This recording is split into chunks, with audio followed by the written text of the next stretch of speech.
Hello, everybody. It's George from Ireland. So, welcome to my stream. Look at this T-shirt. I think you've not seen this one before. Anyway, was the terrible news in the United Kingdom. It was from quite a long time ago. It was from as far back as 2015 that a nurse, Lucy Letby, started murdering her patients, little children. So, horrific, a serial killer. I mean, the good news is that she's been convicted now. So she'll never strike again, will presumably die behind bars. Now, obviously, murder is monstrous anyway, but it's particularly galling when a medical professional should do this to her patients, when her whole duty is to keep them alive, and she's been doing the absolute opposite. And the thing is, I know maybe that sounds rather facile, but you really wouldn't expect it to look at her, so angelic looking. Obviously, I was told as a child not to judge a book by its cover. I really took that to heart, which is why I'm quite indifferent to aesthetics. So what she was doing between June 2015 and 2016 was to inject them with air, to force feed them milk, poison to babies with insulin, and so on. So she didn't go into the dock when the verdicts were read out. So, but it came to light so many years afterwards. So there were lots of hearings. Some of the jurors were discharged, and they deliberated for 76 hours, which is an astonishingly long time. I mean, the law at the bar says that if in a murder trial, the jury comes back within an hour, it's going to be a verdict, a guilty verdict. If they take more than an hour, it's probably going to be a not guilty verdict. But if it's over something like 10 hours, it makes it more likely it's guilty again. Obviously, they're not allowed to reveal what is said in the jury room for life. That's got to be secret. They can tell the media in general terms what the experience of being a juror is like, but not who said what, who voted this way, that way. Remember, they've got to at least have a 10 out of 12 majority for a guilty verdict. Anyway, so there's obviously going to be no retrial. I suppose you can try to appeal, but she's arrested in October 2022. So she did this obviously with malice aforethought. This was no manslaughter. This was no mistake.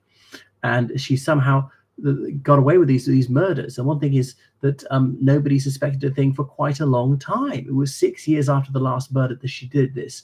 Another surprising thing, I know it's a good thing, is she didn't go on doing it. Did it for about a year, because she'd never ever do it, not even once, but then stopped.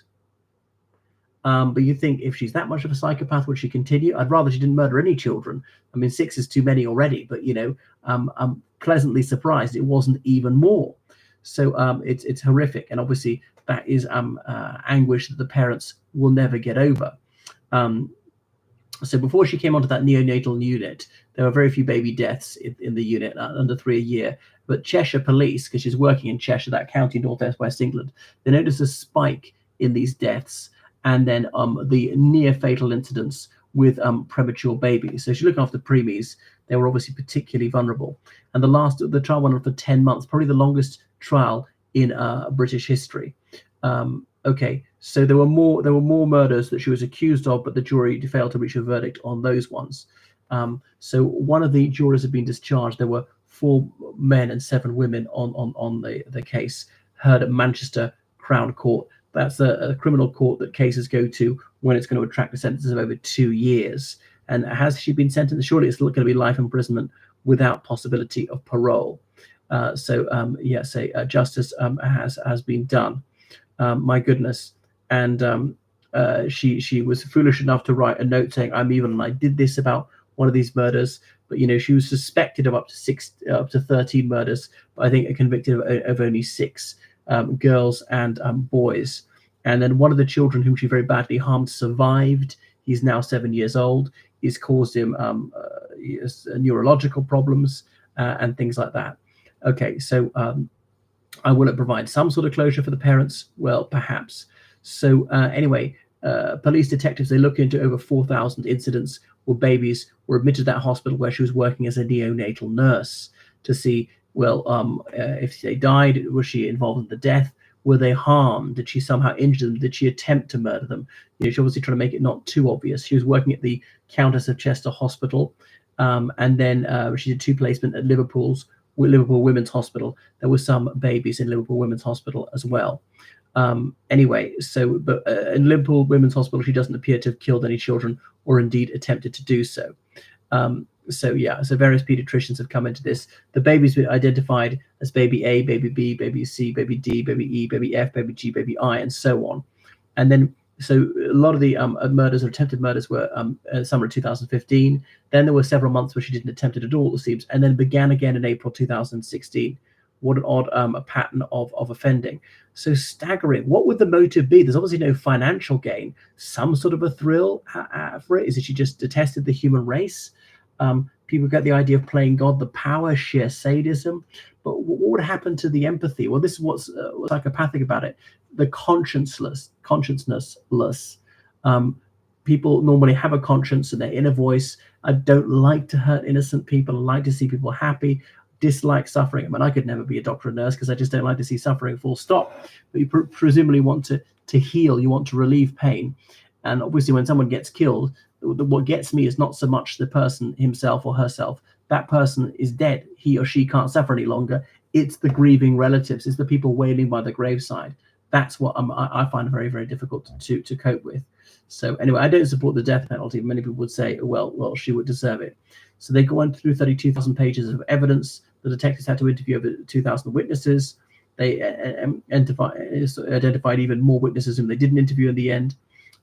Anyway, so they're going to be a review of systems. How on earth could this have happened? Nobody should ever murder his or her patient or harm them, injure them in any way. And if that ever does happen, it's got to be found out straight away, so it can't happen again. This person obviously got to be vigorously prosecuted. Anyway, a successful prosecution. She pleaded not guilty, but she was found guilty. Had she pleaded guilty, her sentence would scarcely have been reduced. Will she ever be safe to release the public? I very much doubt it. But it was just staggering, the person you'd least suspect. Now, I've had doctors who are serial killers in the United Kingdom. There was a notorious John Bodkin Adams practicing in Eastbourne, Sussex, in the 1950s.